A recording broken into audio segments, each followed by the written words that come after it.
ready to start putting some stuff back together. I've cleaned up this section of the carrier that we'll put together first with the short axle in it. Here is the old clutch pack, and the layout starts with a steel, then a friction, and back and forth to the end. And the last friction is special. It's extra thick, but it's steel on one side, friction facing in, and then your spring washer goes on. Now this is the old setup. The new setup stacks up the exact same way, has the thick washer on the end. We'll just use the new Belleville spring. I did stack these up and measured the thickness, and these are probably good. The old ones are probably still very usable because the car really didn't exhibit any problems. I mean, if you mashed her to the floor, well, and at the intro to my videos where I'm cutting that donut, it was definitely spinning both tires real consistent. But I measured the thickness, and the thickness is the same on the stack up between the old ones and the new ones. Actually, the old set was maybe 1 to 2 thousandths thicker, but I'm assuming that's probably because all the plates have oil on them, so that give it a little extra thickness when it's stacked, where the new ones were dry. We are ready to start putting the discs in the housing. I've got the new carbon fiber ones soaking. So we'll start to stack up, then we can get the cross pin and the gear and all the stuff in this side. And then we can start working on the other side. And we'll start stacking this in there.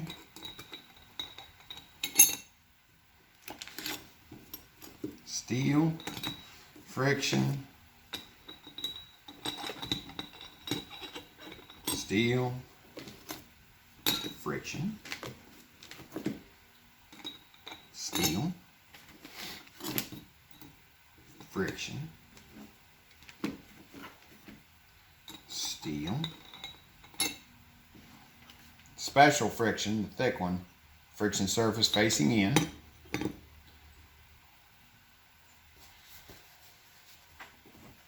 and then the new washer.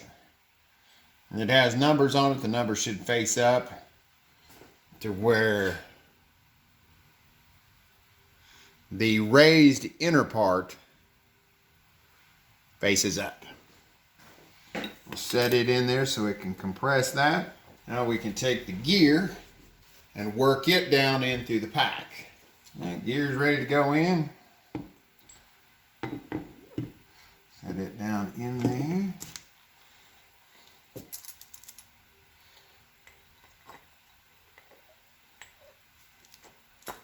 Now we've got to twist it and work it down to where it goes through all of the friction packs.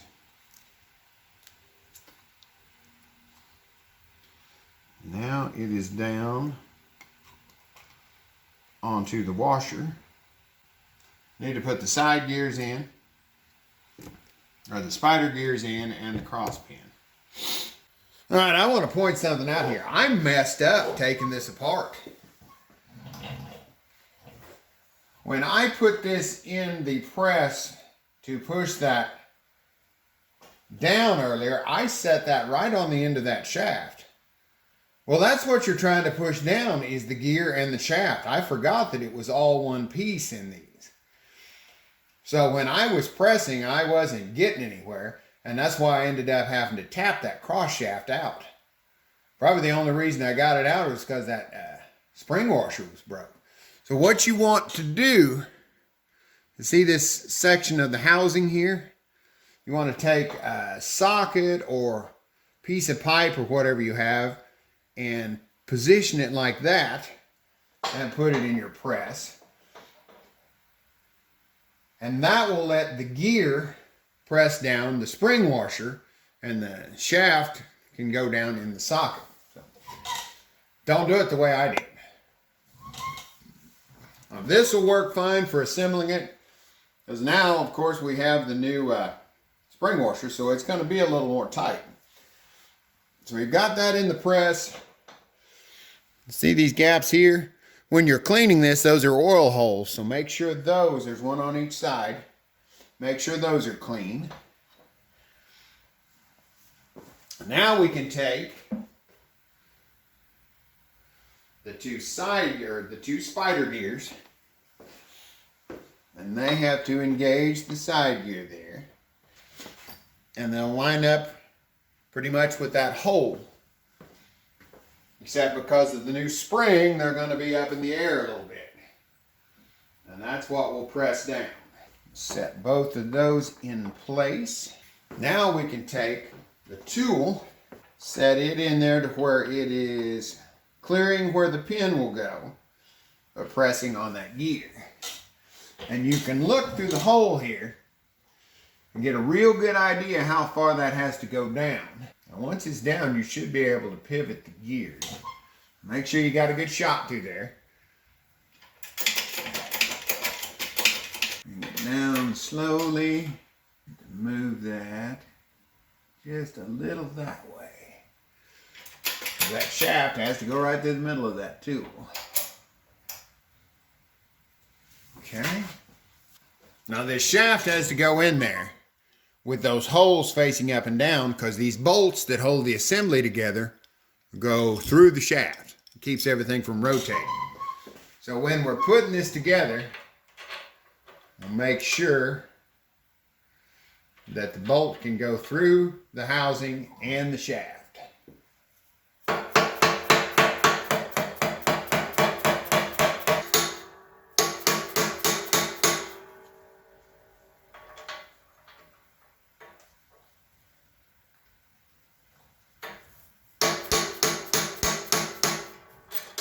There we go. It goes through on that side and drops through nicely on that side. So the pin is in line. Now we can take the pressure off.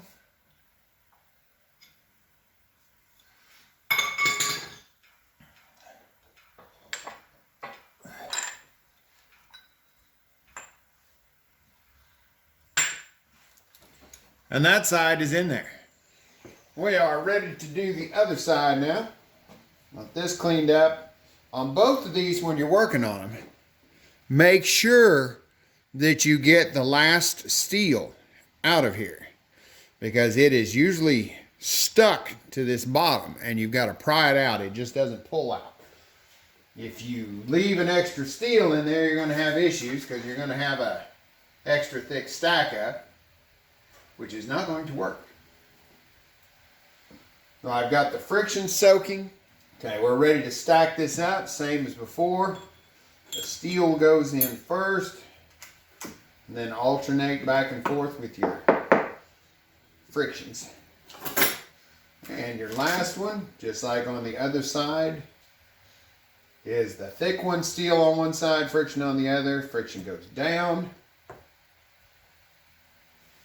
Now we have the new Belleville washer like before. Number side goes up. That way the gear can press on the high point in there. Now we can take the gear assembly, slide it down through, and work it back and forth till you engage all of the frictions. And just like before, little hand pressure. She is nice and tight, but I'm not sure that it's any better than the bronze ones. Now we should be able to stack this baby back together. And if you remember, I put a small punch mark right there. And that corresponds to letting my shaft fall out and have to redo the clutches. There we go. Never let your shaft fall out. Okay. Punch marks there. I'll actually hold this properly now. And that sets on just like that. Now, we've got a gap right here, because just like the other side, you've got to compress that down. And this will compress down as we push it together, as we bolt it together. And now that we got it in position, we can start putting some bolts in. I'm going to start with the one that goes through the pin, the other side with the pin. Like I said, if those don't go through, nothing's going to go through. And it goes through just fine. Now we can start snugging these down. Okay, both sides are snugged down. Now we can turn this over. It won't fall apart now, but you still have a big gap right there. We'll drop the rest of the bolts in. And I'll just buzz those down with lightly with the impact.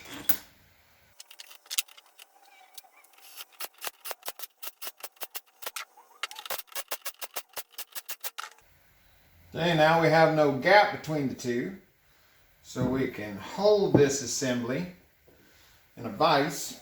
I may not need a vise. Let me see what the torque spec is. I wrote all that crap down yesterday. Since my bench vise is next door and I'm not having any heat over there right now, I just sandwiched this in between a couple of 2x4s.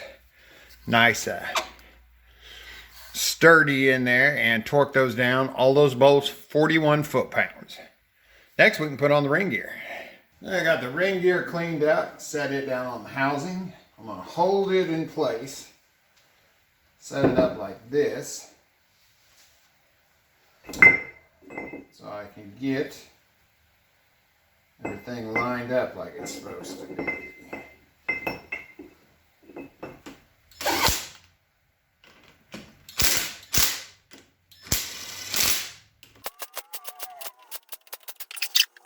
Those babies have to be tightened to 144 foot-pounds. Well, I had to get a little inventive on holding this because 144 foot-pounds is quite a bit. What I did was set this on 2x4s in the press, and then use the socket up here to push just on the housing. And that digs the ring gear teeth into the wood, won't hurt a thing. Make sure to clamp these on there, and there's not much pressure on the housing, but that holds it just perfect to where I can get the required torque on these babies. Still a kind of a pain, but you sure don't want your ring gear coming off. Yep, that works.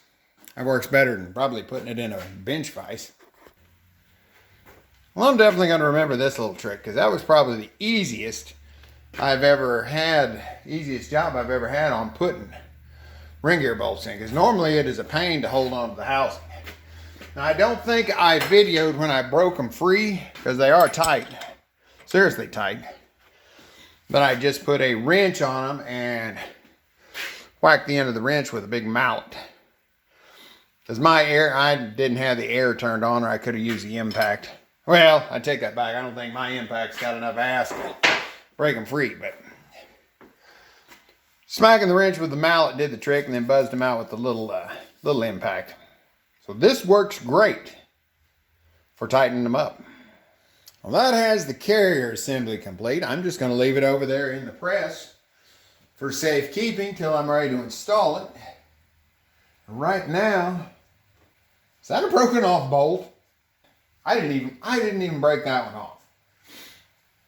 Depending on what you're going to do with it, you could just assemble it back together right now. But what I'm going to do is go ahead and take this cover off, and I will clean the housing, clean the covers, make everything as good as I can. I still have to fix the broken bolt here.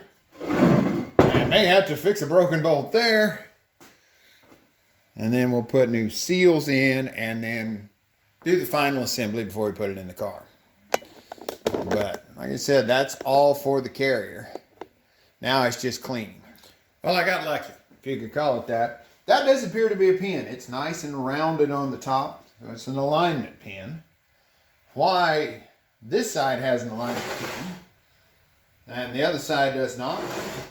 It's one of those great mysteries. But at least I don't have to drill anything else out. Just one broken bolt. So now, pull the magnet out. It's just got a little bit of sludge on it. Nothing bad. All the bearings in there look excellent. So no bearing changes needed. Now I just need to clean this housing out, clean the side covers up, and put it back together. Well, I am off to the car wash to blast this out, clean it up a little bit, and I think I will also buy a lottery ticket while I'm out. Because I managed to get the rest of that bolt out without screwing anything up. So I need a lottery ticket. It's my lucky day. I've got the case and the side covers cleaned up about as good as I'm going to get them. Now it's time to start reassembling. Got the seal there. We'll knock it down into place. Make sure to, especially if you've washed this, make sure to lube up your needle bearing inside there. And lube up the lips on the seal so you don't tear anything when you put the axle in. This side, we'll get the O-ring. Should be able to go ahead and put it on there because the bearing is in here. Let me get the O-ring. I'll put a little sealant on the ring. Yeah, you want to make sure your surface here where the O-ring slides in is nice and smooth. There's no burrs there. We'll make sure this surface here is clean. We'll put a new O-ring in. Put a nice coating of gear lube on the O-ring to make sure it slides down in there without damage. Suppose you can use sealant on this if you want. Okay, the O-ring is lubed up. Set it down on here. Got the alignment pin at the top. Drop the bolts in.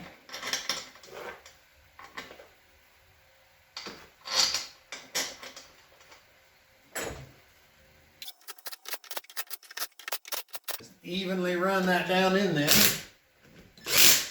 Making sure your O-ring is not pinched anywhere. And that is down. Torque on that is, on both of these covers, torque is 18 foot-pounds, and since that's right at the bottom of the range of my clicker type torque wrench, I'm going to use a beam type. That way I can have a better feel and keep a better eye on it as I torque them down.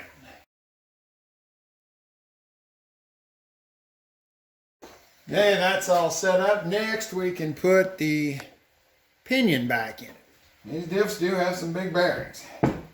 And I really like the setup. I mean, the way the shims are in the under the races on the housing make it easy to set it up. What the overall design reminds me of with the removable end plates is an old Volkswagen. Either a swing axle or the old independent rear IRS type.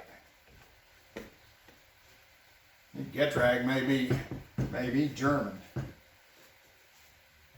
That wouldn't surprise me. And yeah, it's a nice setup. I don't think I'm going to worry about building the spanner tool right now for taking this big nut off.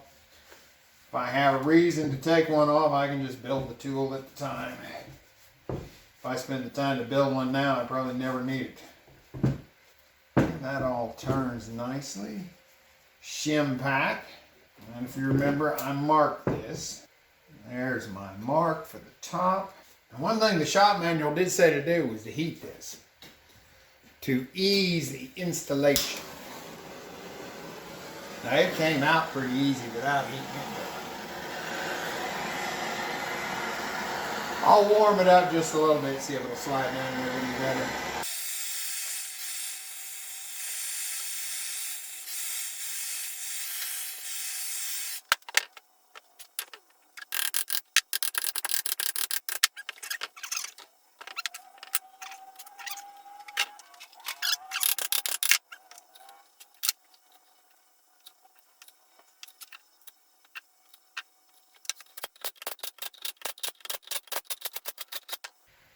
And all of these were 18 foot-pounds too. I know a beam type torque wrench is kind of old school, but I like them because of the fact that you can watch how much torque you're getting along with feeling how much torque you're putting on the bolt. Clicker type, you're just kind of waiting for something to happen. And I've had some that strip stuff out before anything happened. And you're watching this creep up on 18 foot-pounds, and you can tell when the bolt's about where it's supposed to be. So you're not wondering if or when this thing's going to click. Bigger bolts, I don't worry too bad. These smaller ones and lower torque values, I kind of like the beam. And you're working with an aluminum housing, so you don't want to strip anything out. Perfect. Pinion turns nice and smooth. I think I'll wait and put the cover on the pinion until we got it together so I can spin that around. Right now we need to get the other cover, get the seal in it. Now I didn't mess with any of the races in these, but if you happen to pull these out, I think you have to press them out. But there are shims underneath these, the race that sets all this. So if you do have to take them out, put them back in, put the shim in. Make sure you don't lose the shim, remove the shim from side to side, do anything like that. Make sure it goes right back where it came. But I haven't had to pull them out. They haven't even acted like they wanted to come out. So it shouldn't be an issue just changing the clutches like we're doing. Then knock the new seal in here just like I did the other side. Lubricate the seal lips. Put a nice coat of oil on your bearing race there. And we can set that out of the way for a second. Next, make sure everything is clean. Check this lip. Make sure it is, just like the other side, is nice and smooth so you won't damage your O-ring. All right, we are ready to put this baby back in the case. Oil your bearing.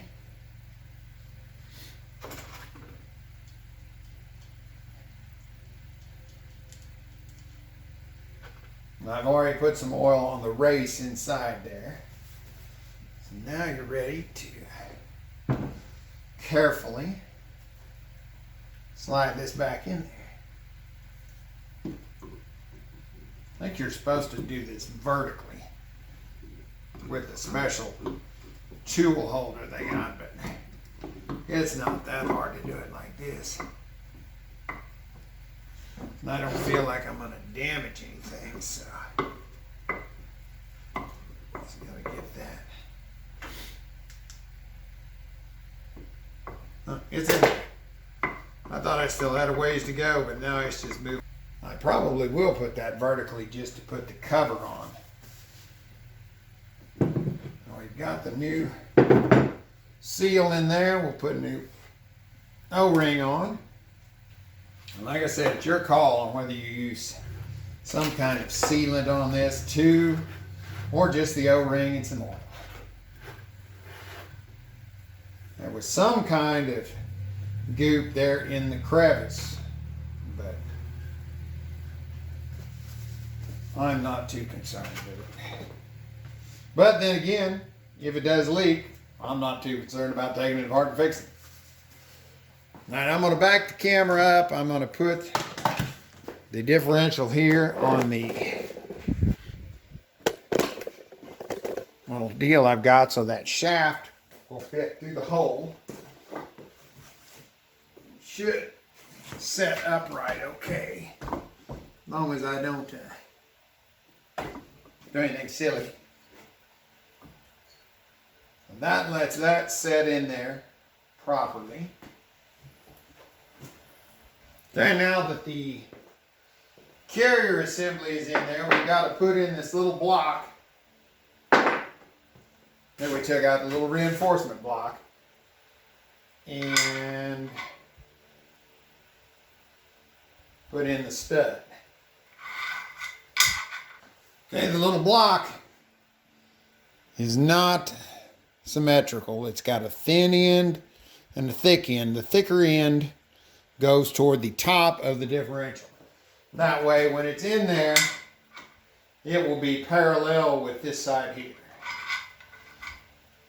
So we need to start the little retainer screws, and we want to put some sealant in here because otherwise these go through into the inside of the transmission, or the inside of the differential. They will leak. So you need to put some, we'll put some sealer in the hole here. And do the same thing on the other hole. It's okay if it pushes some silicone through to the inside because we do have access to the inside. We can just clean it right off. And as you put the bolt through there, it'll get sealant on the threads. It should seal up good. Don't tighten those yet because we need to put this stud in. And we'll do the same thing. The stud, I'm going to put the sealant on the stud. Stud, when you bolt this together, the stud will be pulling the plate up inside, tight against the case. So now we can take the two nuts off. And those were actually the two nuts that go on these studs. We'll put them back in the parts pile, so we'll have them when we go to assemble it. And that stud is in place. Now we can put on the top plate, or the side plate. This oil funnel goes to the top of the differential. Sure to lube the O-ring, everything like before. Put all the bolts in.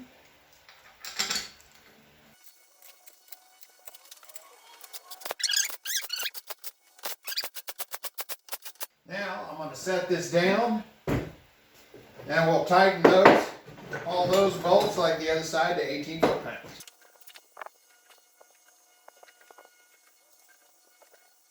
Okay, that's all in there. Turns just perfect. Just like I did before. Now, we'll clean up the little cover here. Got a new O-ring for it. I need to go find another bolt for that one that's busted off. I'll probably also chase that hole with a thread chaser just to make sure it's not damaged. So I'll be back. Okay, I got two new bolts for the bottom here. Chase those holes with a tap. So that's ready to go in. Clean the cover up. Then I ran into another problem. The new O-ring for the back is much thinner than the one that came out of it. I put it in the groove and it feels like it's touching the cover, but not real well. And I'm not sure I trust it. So where I didn't put sealant on the side covers because they fit good, I am going to put a little bead of silicone in the groove, put the O-ring in the silicone, and then bolt that on there. I don't know if they couldn't. I don't know if they just don't make the proper sized O-ring for that anymore or what. This may be the closest they had. Not a serious deal breaker because I could build that completely out of silicone and not have any problems. So, a little more of a mess to clean up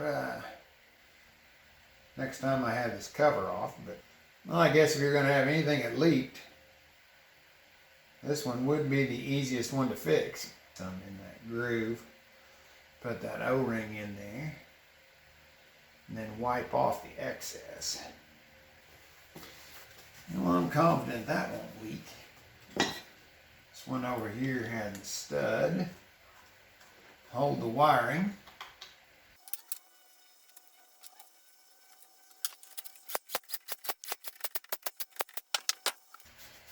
Okay, I'm happy with that. Torque on it is 89 inch-pounds, so I'll grab the inch-pound wrench and torque those down.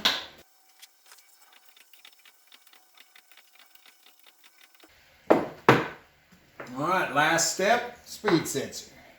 I'm gonna put a little silicone on it just because I don't have a new O-ring for it.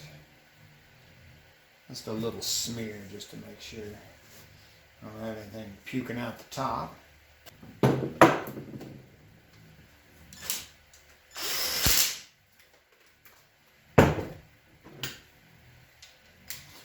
Same torque on it, 89 inch-pounds.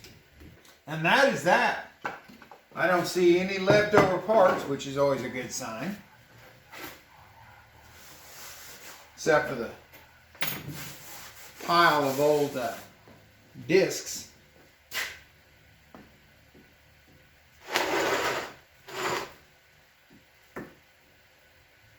Thing still turns. I am happy. I think I'm going to stop for now, edit this video, get it put up, and then tomorrow we will put this back in the car. Because while it's been super cold, it's supposed to be like this is Monday, it's supposed to be like 61 degrees Thursday. So we're going to have to take the vet out, salt or no salt.